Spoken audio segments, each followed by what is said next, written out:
Olá, eleitos do Eterno, graça e paz a todos. Estamos começando mais um vídeo aqui para o nosso canal e dando continuidade à nossa série de vídeos com o tema Desigrejados ou Livres. Nós já mostramos aqui nas Escrituras que igreja são pessoas. Igreja não se refere na Escritura Sagrada a um templo religioso, nem mesmo a uma denominação religiosa. E hoje nós iremos mostrar na Bíblia, mais uma vez, que existem desigrejados dentro do sistema religioso.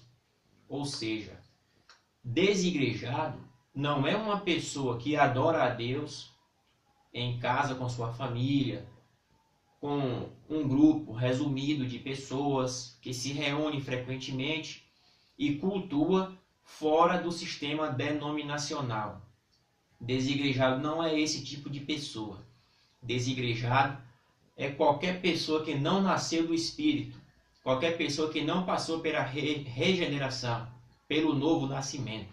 E dentro das denominações religiosas, existem milhões de pessoas que nunca nasceram de novo. Não têm a habitação do Espírito Santo na vida deles, não foram regenerados, não nasceram de novo, portanto, esse aí é o desigrejado. Qualquer que não foi eleito, que não foi escolhido eternamente pelo nosso Salvador, lá na eternidade, como fala em Efésios capítulo 1, versículo 4 e 5, que não foi predestinado, qualquer desse é um desigrejado. Mas aquele que foi escolhido pelo Pai, que foi alcançado pela graça, regenerado pelo Espírito Santo, esse faz parte da igreja espalhada pelo mundo. Vamos avaliar aqui o que é que um pastor fala com relação a desigrejados e logo após nós vamos fazer uma análise nas Escrituras para averiguar se o que ele fala é correto.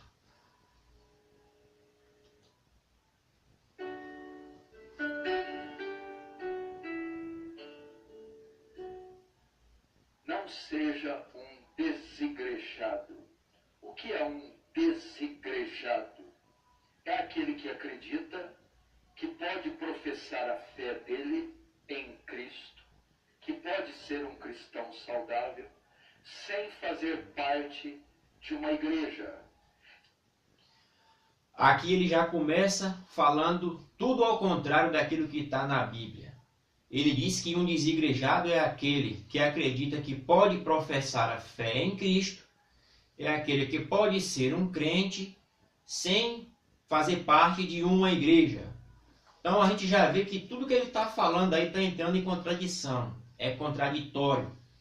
Porque aquele que crê em Cristo, aquele que foi alcançado pela fé salvadora, como vemos em Efésios 2,8, pela graça sois salvos mediante a fé. E isto não vem de vós, é dom de Deus. Nós sabemos que esse texto de Efésios 2,8, a oração é dividida por um pronome demonstrativo neutro, o pronome demonstrativo neutro isto, e a ideia de Paulo é dizer que isto não vem de nós, é dom de Deus. Pela graça sois salvos mediante a fé, isto não vem de vós, é dom de Deus. No Evangelho de João, capítulo 1, versículo 12 e 13, o texto diz que todos aqueles que o receberam, deu-lhes o poder de serem feitos filhos de Deus, os quais não nasceram da carne nem do sangue, nem de vontade de homem, mas da vontade de Deus. Ou seja, aquele que crê em Cristo como Salvador, nasceu da vontade de Deus. Portanto, esse é a igreja. Ele faz parte da igreja. Vamos continuar verificando o que ele fala aqui. Sem fazer parte de uma denominação ou sem fazer parte da igreja institucionalizada.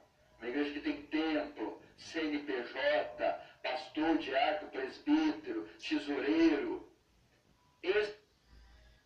É aquele que acredita que pode ser crente sem fazer parte de uma igreja institucionalizada. Que tem um templo, que tem um tesoureiro, que tem um CNPJ. Aí fica a pergunta: onde nas Escrituras nós encontramos esse modelo de igreja? Onde Na Bíblia, nós encontramos um modelo de igreja-instituição. Onde nós encontramos isso? Não existe. Em lugar algum.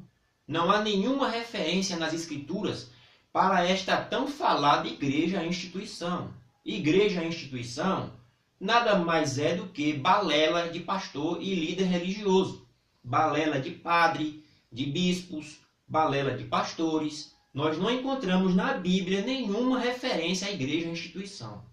A igreja do Senhor, para ser organizada, para ser uma igreja que se organiza, que vai em prol do benefício de levar o reino de Deus para os eleitos ainda não alcançados, ela não precisa ser uma instituição religiosa com CNPJ e com templo religioso. Aliás, não existe nenhuma passagem nas Escrituras de alguém que, por ordem de um dos apóstolos, ou mesmo o colégio apostólico, tendo feito uma denominação religiosa, um templo religioso. Pelo contrário, em Atos capítulo 7, versículo 48, é dito que o Eterno, o Altíssimo, não habita em templos feitos por mãos de homens. A habitação do Espírito somos nós. Ou seja, nós somos igreja. Eu não sou igreja, mas nós, eu aqui na minha cidade, você na sua, os eleitos de Deus espalhados pelo mundo inteiro compõem a igreja do Senhor. Nós somos a igreja. Este é o desigrejado. Ele acredita que ele pode professar a fé dele fora, a parte da igreja. É aquele que cultua Deus sozinho, lê a Bíblia em casa, ora e assiste sermões pela internet. Segundo estatísticas feitas por especialistas, dizem que 20% dos evangélicos não estão ligados a nenhuma igreja. 20% de todos aqueles que professam em Deus, nós temos aí quase 50 milhões de evangélicos no Brasil. Então, uma grande fatia de evangélicos se dizem desigrejados, não estão ligados a... Alguém que ora em casa, que lê a Bíblia em casa, que faz reuniões em casa, ele se refere a esse grupo de pessoas como desigrejados. Inclusive ele cita aí que muitos se intitulam desigrejados. Isso, na verdade, é uma pena. É uma pena que aqueles crentes que adoram ao Senhor da maneira correta, da maneira bíblica, se chamem a si próprio de desigrejados, porque não são desigrejados. Isso é apenas uma acusação, uma falácia, sem fundamento nenhum por parte dos líderes religiosos. Dizer que alguém que é crente, que congrega em casa, com amigos, fora do sistema religioso, seja um desigrejado. Aqui em Filemão, capítulo 1, só tem um capítulo mesmo, versículos 1 a 3, o apóstolo Paulo diz assim: Paulo, prisioneiro de Jesus Cristo, e o irmão Timóteo, ao amado Filemão, nosso cooperador, e a nossa irmã Áfia e a Arquipo, nosso companheiro, e a igreja que está na sua casa. Ora, o irmão Arquipo, juntamente com a irmã Áfia, aquela região ali, havia uma igreja congregada na casa do irmão Arquipo. Porventura, eles eram desigrejados? Porque eles congregavam em casa? Eram desigrejados? Com relação a essa igreja, instituição, todo mundo sabe muito bem que quem fundou a igreja, a instituição, foi o imperador romano Constantino, que inclusive fez o casamento do cristianismo com o paganismo romano. Isso é notório, isso é histórico. Igreja e instituição é algo resultante de um casamento do cristianismo com o paganismo romano que deu origem à denominação católica. Por consequente, 11 séculos depois disso, da Reforma Protestante, surgiu todas as outras denominações. Ainda que muitas denominações protestantes resgataram princípios cruciais dos evangelhos e das cartas de Paulo e das demais cartas do Novo Testamento, não deixou de trazer consigo e manter ensinamentos equivocados da denominação católica, incluindo a hierarquia, que é homem mandando em homem, homem dominando homem, arrecadando dinheiro de homens. E a igreja não funciona com hierarquia. A igreja funciona pelo princípio dos dons espirituais, conforme vimos em Efésios capítulo 4, de 8 a 11, Romanos capítulo 12, 1 Coríntios também, capítulo de número 12. A igreja do Senhor é governada pelos dons do Espírito Santo, concedido aos homens. Nós temos aí dom de pastor, que não é cargo de ofício, como as denominações ensinam. Temos dom de mestre, de evangelistas, alguns dons que consideramos que cessaram, mas na maioria dos ensinamentos dessas denominações são deturpações do Santo Evangelho. Agora, mostrando nas Escrituras, para a gente não fazer um vídeo longo, que existem desigrejados, ou seja, pessoas que não fazem parte da igreja eternamente escolhida pelo Criador lá na eternidade. Vamos ler aqui em Mateus capítulo 13, versículo 24 em diante, a parábola do joio e do trigo. O Messias disse assim: o reino dos céus é semelhante ao homem que semeia boa semente no seu campo. Dormindo os homens, veio seu inimigo e semeou o joio no meio do trigo, e retirou-se. Cresceu, frutificou e apareceu também o joio. E os servos do pai de família, indo ter com ele, disseram: Senhor, não semeaste tu no teu campo boa semente? Por que então tem joio?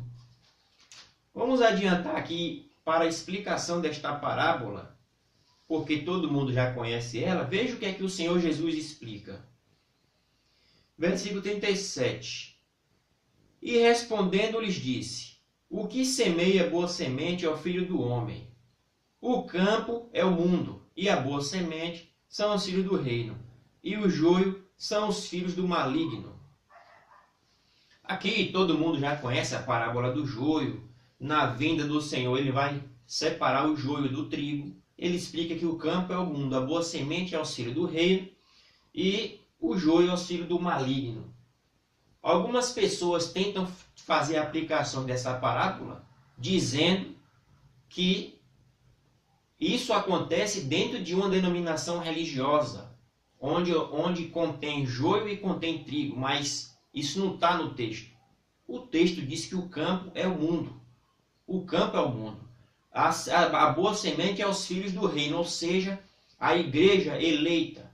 Todos os eleitos do Pai, espalhados pelo mundo. E aí a gente vai incluir também crianças que são salvas. Por isso Apocalipse fala que o Cordeiro comprou com seu sangue pessoas de todos os povos, tribos, línguas e nações. Isso está incluído crianças, fetos, abortados, gente de todo lugar do mundo que é escolhido e salvo pelo Senhor, graciosamente. Isso não se trata de uma denominação. E milhares de pessoas que estão em denominações são desigrejados, porque não nasceram de novo, não receberam o dom para se arrependerem. Portanto, mais uma vez a gente mostra nas Escrituras Sagradas que desigrejado é aquele que não é crente, é aquele que não é salvo, é aquele que não nasceu de novo e permanece no seu estado natural de morto espiritualmente. Mas alguém que tem ânimo espiritual para adorar o Pai em casa é porque nasceu de novo, ressuscitou espiritualmente. Ok? Um grande abraço, compartilhe esse vídeo, deixe o seu joinha e inscreva-se no canal. Um grande abraço e até o próximo vídeo.